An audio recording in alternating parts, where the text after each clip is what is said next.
like I had run away and joined the circus somehow, and there was always something going on that was different or interesting or had changed. And the whole movie business was rapidly evolving and everything, so it was always on every show almost there was always something different, or interesting to learn or somebody else to meet. Or so I didn't care. I mean, a lot of times I would stay there after I was off the clock and just see what was going on, because I just liked the atmosphere. And it was analogous to joining the circus, because I mean, when I first came to Hollywood, it changed so much. It wasn't people that had business master's degrees and things like that. It was really a collection of All right. Well, tell me. oddballs. Oh, yeah. Okay.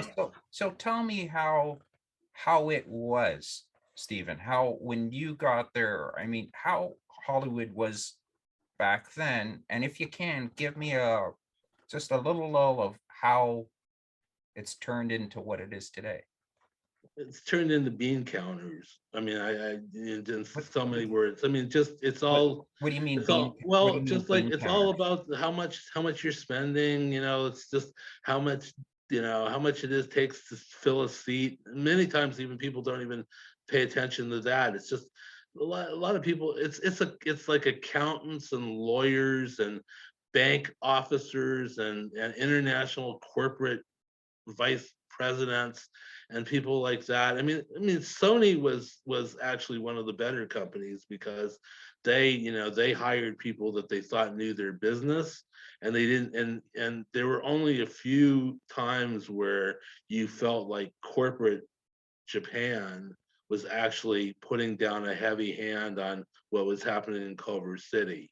It happened a couple times, like the interview, when at the moment of the hack, it was like even before the hack, well, they got threatened first in Japan by Yes, North that's right. Korea, Yes. and they started twisting everybody's arms about making changes on the That interview. I find that incredible. So people that don't understand, there was a movie that Seth Rogen made called The Interview. Him and Franco. Franco was in it, and Korea did not like it, and I believe it was North Korea didn't like it, and Kim Jong Il uh, vetoed. Hacked the studio. He Yes, and literally he literally destroyed a good part of the well, studio. do you know that like they found hacks where the person at Sony, like the big wig, the woman that worked, I forget her name, but she said some in an email kind of They released all the emails. They yeah, released yeah. she put down the actress, what's her name? I forget the actress. She's like a big name. What's her name went out with he got married to her the good looking guy. Angelique Jolie Oh, and Brad that's it, Pitt. Angelina Jolie. So Yeah. the remember that the she was the CEO or the boss. She said something in an email, a private email. This just shows you how much I hate technology. So how that email went to her, to Angela Jolie. She read what she said, and it was not nice.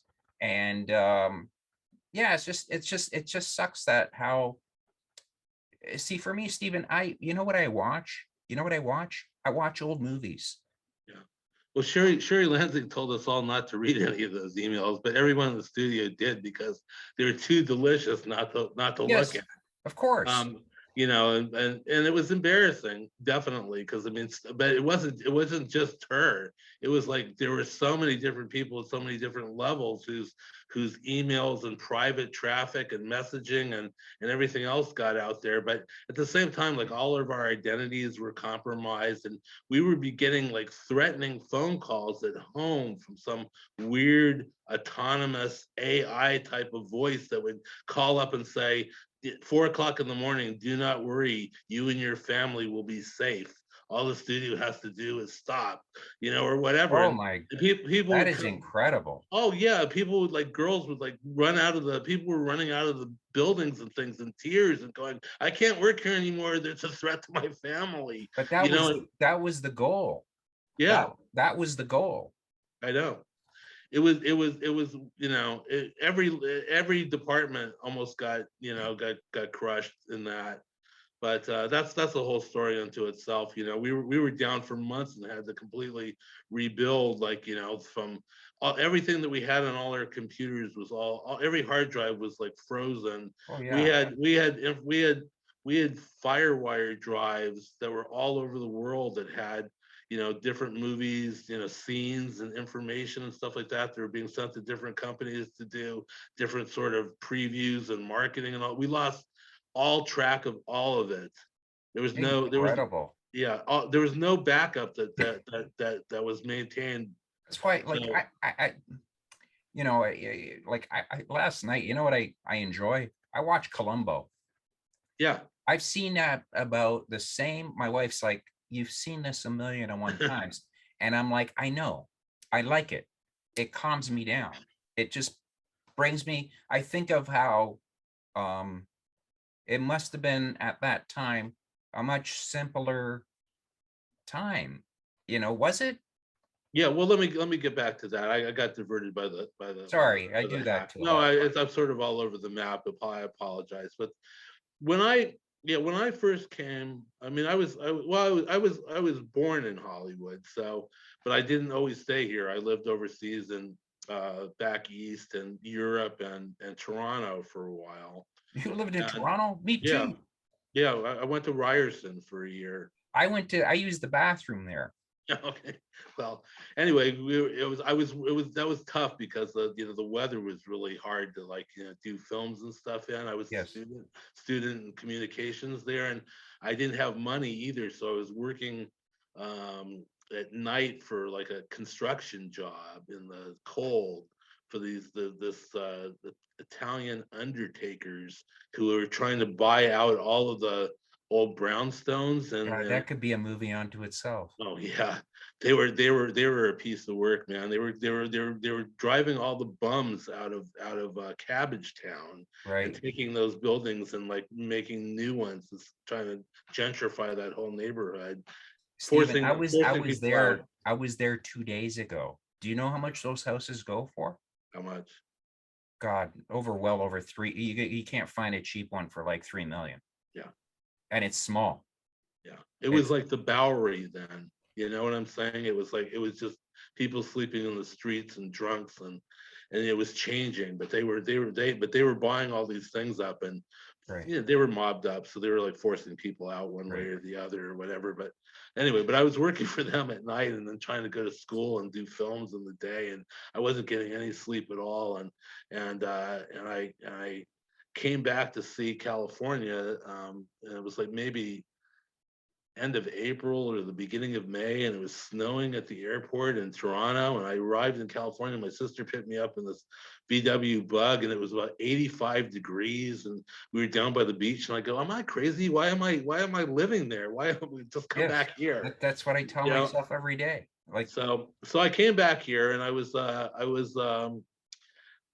speaking of sneaking in the Universal. I met this guy at LACC, Los Angeles City College, who I'm still friends with, and he was directing a student project. And I said, well, I don't, he wasn't paying me or anything, but I think I met him through my mother's job. My mother and his wife were working in the same dental hygienist office. right. So she said something like, "Oh, he likes film too," or whatever. So I got together with this guy, Israeli guy, and he said, "We're going to be working at Universal." I said, "Really?" He goes, "Yeah, I know somebody there, and we're going to go work at night when they leave after the day." So that's what we did. We finished his film. We would sneak. The guy that he knew there would give us passes to get onto the studio lot, which was a lot looser in those days. And we would like go into the editing offices there and just work all night, and then wrap everything up and take all our stuff with us and get out before dawn, so that when the real day crew came in, it looked like nobody had been there. Right. And the janitors and the security guards all thought that we were just kind of nutsy guys that worked all the time, and they didn't really care one way or the other. They were just kind of fascinated that somebody was there at 3 o'clock in the morning every night. But yeah, so we did that, and then he said we got this gig that we can do over at the American Film Institute. I said, really? He goes, yeah, there's all these like student films and everything. You want to like, you want to just like learn how to like, cut film and do things. I'm going to do like production managing and stuff. And you can just do editing over there. There's students that just need our help. So I went, okay. So I was living on food stamps at the time and like in somebody's like couch down in like the South Bay. And I got over there and it was just like they were in this gray stone mansion in Beverly Hills was the American Film Institute at the time. Wow. And it was like they had like, I don't know, 60 rooms or something in that mansion, 60 rooms? 60 or more. And there was also like the place where we were working was what had used to be the stables, which was sort of down the hill from the main facility. And I realized that I could just live there and still like, just like bring food in there and sleep on the couch like in that room. Yeah. So I ended up more or less moving there, down the hill. I was like living in there's the editing rooms down the hill from the main mansion at Greystone for a better part of a year or so. And it was very informal. I mean, people were coming by, Scorsese would, he showed like Taxi Driver. You saw Scorsese? Yeah, he showed the students their Taxi Driver. The George Stevens was like who had done Giant, was like the president of the Yeah. institute at that time, and they were really well connected, and they had all kinds of people come by there. They showed the guys that did Deep Throat. What was the name of that movie? I forgot right now, but All the President's Men. All the President's Men, Taxi Driver, and yeah, they would have these big receptions, sort of like, It lost me there for a second. What do you mean Deep Throat? That's an adult movie. yeah, Deep Throat, their informant. I'm sorry. Oh God, no, I'm sorry. There's my mind. Yeah. Deep Throat was a porn movie, but I could get into the porn movies part of my life later. But but at that time, Stephen, you know what it is? You're like, I could tell from everything that you've done just by talking to you, you work like a dog. Yeah. Like that tells you something. Like your work ethic is really, really high. So, and the quality is really, really high. Like I told you, it wasn't just work for me. I just was always just fascinated by it because it had a certain circus-like quality to it. And there was part of it was just magical thinking too. But like what happens to say with like, so Scorsese would come in and they'd have this big cheese and wine and fruit party or whatever, and then they all go in to start the movie. So I'd wait for them to all go into the screening room, and then I'd get a hefty big trash bag and fill it up with all the things, all the cheese and wine and and fruit that was left on the table, run downhill, put it in the editing room in the refrigerator, run back up, and I'd usually get there just like when the credits were over and the main part of the movie would start. Perfect. Yeah. Perfect. So that's a Columbo murder right there. That's how you perfect. It was funny, but it was sort of like the Lord provides, you know what I'm saying? He watches out, for his flock. So they were, it was always very interesting, and they had like a lot of guest speakers, and strangely enough, Sly Stallone and John Avildsen were there doing Rocky. They had run out of money on Rocky 1, and so they were using the sound mixing facility at AFI to finish their film. So with the trade-off that students and fellows that were there could sit in and watch the mix. So that was kind of fascinating too. I mean, I didn't know who those people were. Carl Weathers, Sly, they would just hang around and talk to people and do their thing. And they finished the movie, and it turned out to be this incredible hit. Yeah, he got an Oscar from it. It was. I remember going to it. I mean, we all knew it was like really good just from watching reels by reel, but we didn't always see them in order. You know what I'm saying? They'd be working on the beginning, then they take a reel from the end, then they do something in the middle.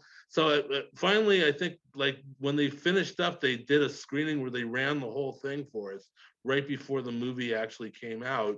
And it was like, I don't know, I was blown away, but I wasn't really sure whether I was blown away because I had sort of been there for the whole journey, or whether I was, whether it was hard to know what the metric to Did, decide did how good it was. did it have like the whole thing? Like, did you hear the soundtrack with where it Oh dun, yeah, dun, dun, dun, dun, dun, dun, it was dun? completely finished when we finally saw it just before it came out.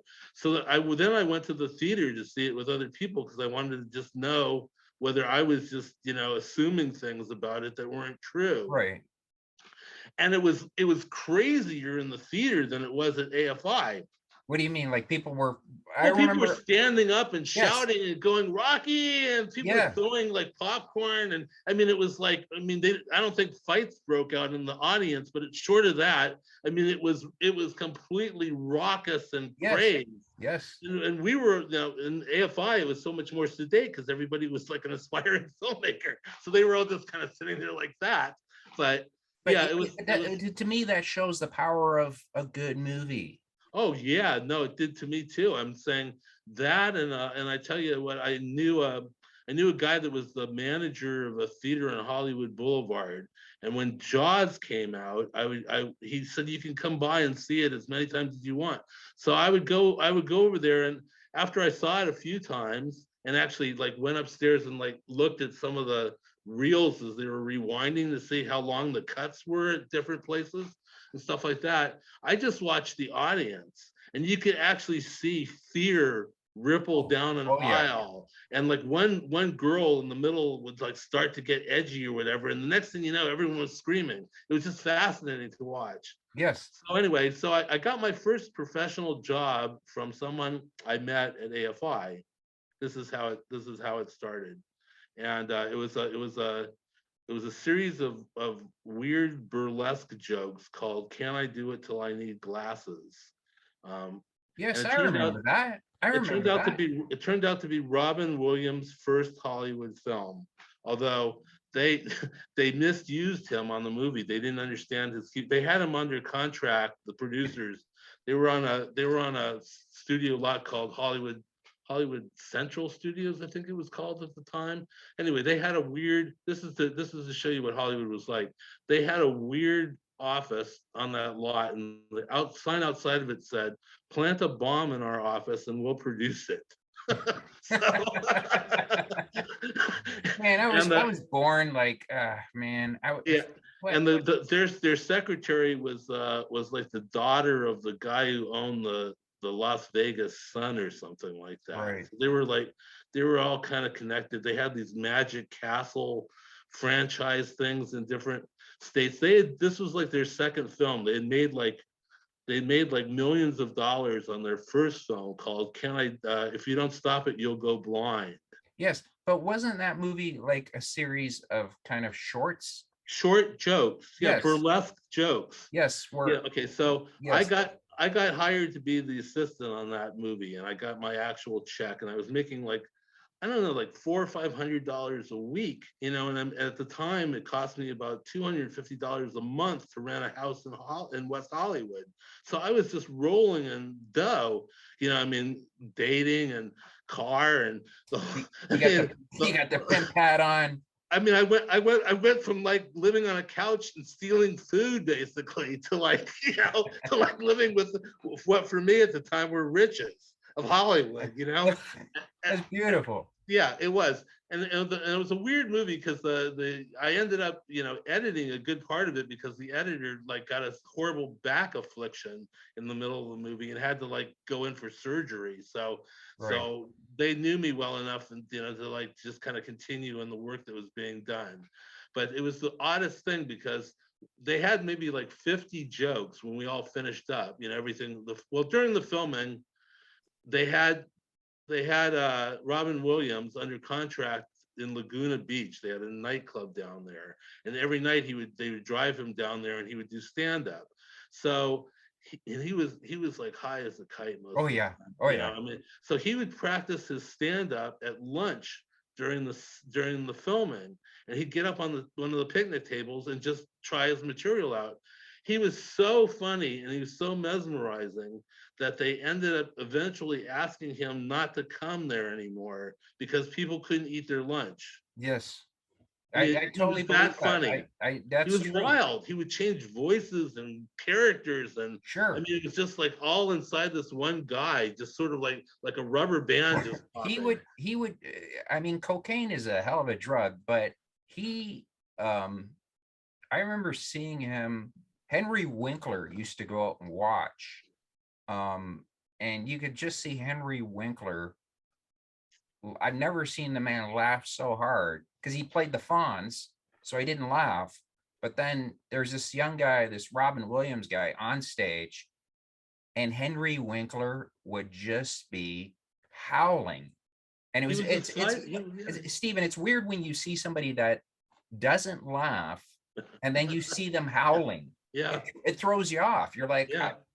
this, it's like it's a wonderful thing. He was a side splitter. People couldn't eat. That's why the producers don't get off the lot. Yeah. We can't. No one can go back to work on time because while you're doing your material, no one bothered to eat. So, so Yeah. that was the funny thing. So they only ended up using him in like a couple of scenes. Yes, I remember that. Yeah, A friend of mine, we, remember the VCR tapes? yeah, You would have to go. It was before even Blockbuster. You would go to like a mom and pop store that had, right. VCRs. And I remember the guy was telling me, saying, "You got to watch this. You got to watch this. This is hilarious." And we went back, we watched it, and I thought, this is hilarious. I love vaudeville. Yeah, Like I love those corny jokes. I love that. The yeah. We had Roger and Roger, and like Yes, a lot of different kind of who was improv the guys. guy? Who was the guy? Remember, he had a mustache, really thick mustache. He did a scene where he was under the bed. He comes up, and I'm not going to say what he did, but he Oh was yeah, under. yeah, yeah, yeah, yeah, You yeah. remember? Yeah, of course. And he goes, Ed, it's chiclets. Yeah, And he keep nom, and he does that joke. yeah. That actor, what was that actor's name?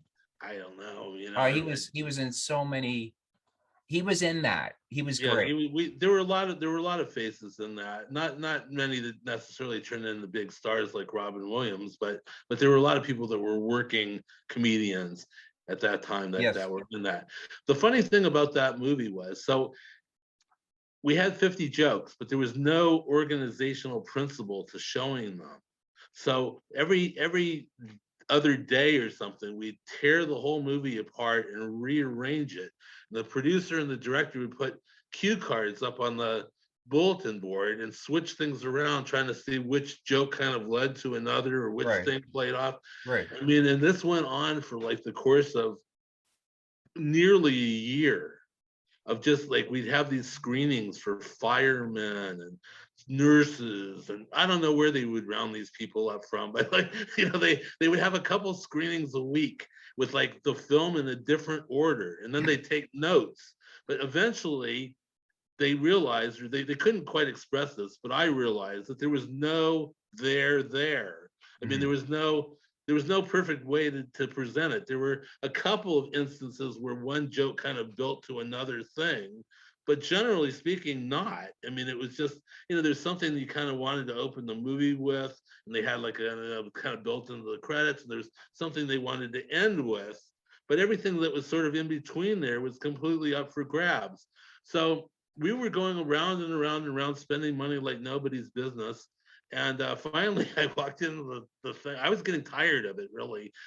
Even though I was making money and everything, I actually was starting to have like intellectual deterioration from like from not being able to solve the problem, which is Right. because it was an unsolvable problem. That there Right. was no perfect way to make it, to order the movie, Right. structure it. It was just completely according to what your taste was. And someone had to step in and go, this is the way I want it. But the producer and the director weren't doing it. So it was frustrating. Right. So finally, I came in there and they were kind of like long faces one morning. And I went, what happened? They went, we gotta finish the movie. We don't have any money. So I went, okay. So we just ended up finishing like the last iteration that we had screened more or Right, less, was the one that stuck. right, right. Yeah, so that was my first non-union professional job after But American that's an Pie. incredible, But like, those listed characters is sort of like what Hollywood was. I'm just saying there were people that just sort of flying by the seat of their pants. They had made this like first movie with like, you know, jokes, and suddenly had made like millions of dollars, and more money than they knew what to do with almost. And now they were making another and just kind of fishing around in the dark. There wasn't any kind of like research and development going into it. They didn't have marketing companies examine what people thought. And, you know, it was yeah, like, it, like, I remember a guy when I used to watch the Oscars. I remember he was a very old director, and he said the secret to making a great movie is very simple. Just tell a good story. That's all. that's where And it starts. yeah, That's where it just tell starts. a good story, and people will want to see it. And these days, Stephen, I'm not into these. I have not. I don't watch new movies. They don't. They just don't. Like within 5 minutes, they just go. I know where this is going. I know. There's no mystery. There's no. I mean, I rather again. There's still some good ones out there, but they're fewer and far Yeah, between. they're very. It's It seems like somebody's telling formula. them. Is telling somebody instead of going in there. Like if you came up to me and I was an executive, uh, and you said, I have an idea for a movie, I would at least listen to you, right? Yeah, you know, the problem, here's what I say in a nutshell, where Hollywood devolved into when all the business people and the lawyers and the accountants got involved, is that this concept of intellectual property rights became the fixation. So actually having an original screenplay is a detriment to your success, because there's no underlying audience for it that hasn't already been established. Whereas if you have a magazine article, at least that's been published. If it's a comic book, people have read it. If it's a previous movie that you're remaking, people saw it. If it was a TV series that you're turning into a feature film, there's, you know, so many people watch the series and know about it. Yeah, they want to have that pre-existing market already there, so they're very actually risk adverse to new material. Yeah. That's what I would say it might, to put it succinctly about Yeah, and that today. that that kind of sucks. Um, when you started, how was Hollywood, like how was the atmosphere when you started?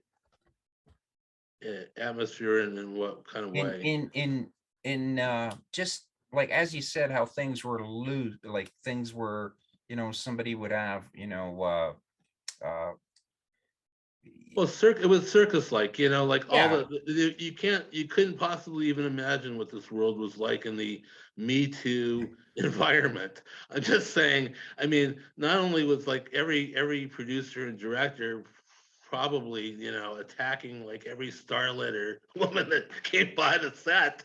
I right, mean, like people were doing like mounds of drugs. I'm just saying, like, you know, a yeah, director would come in and pour like a huge thing of cocaine on your desk, and you go, well, I'm like, you know, working here, you know, I would think I'm working here. And it goes, and he was saying, yeah, but you have like this light well in your desk, you know, with like glass where you could like, we use to like be able to see the image go across.